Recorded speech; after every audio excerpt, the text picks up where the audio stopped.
पुण्यामध्ये गेल्या 3 दिवसांपासून मुसळधार पाऊस पडत आहे। या पावसामुळे पुण्यात पूरस्थिती निर्माण झाली आहे। पुण्यातल्या अनेक भागांमध्ये कमरेपर्यंत पाणी साचले आहे। काही ठिकाणी घरांची पडझड झाली आहे, तर अनेक रस्ते पाण्याखाली गेल्यामुळे वाहतूकही ठप्प झाली आहे। त्यामुळे वाहन चालकांसोबत प्रवाशांचे देखील हाल होत आहे। पुण्यात मुसळधार पाऊस आणि पूरस्थितीमुळे जनजीवन विस्कळीत झाले आहे।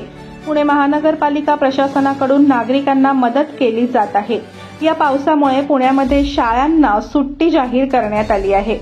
मिळालेल्या माहितीनुसार पुण्यात पडणाऱ्या मुसळधार पावसामुळे वारजे, शिवणे, सिंहगड रोड, शिवाजीनगर या ठिकाणी पाणी साचले आहे। वारजेतील स्वामी विवेकानंद सोसायटी आणि फ्युचेरा सोसायटीत पाणी शिरले आहे। शिवणे येथील सद्गुरी सोसायटीत पाणी साचले आहे। सिंहगड रोड येथील सरिता नगरी, एकता नगरी आणि इतर 3 सोसायटींमध्ये पाणी साचले आहे।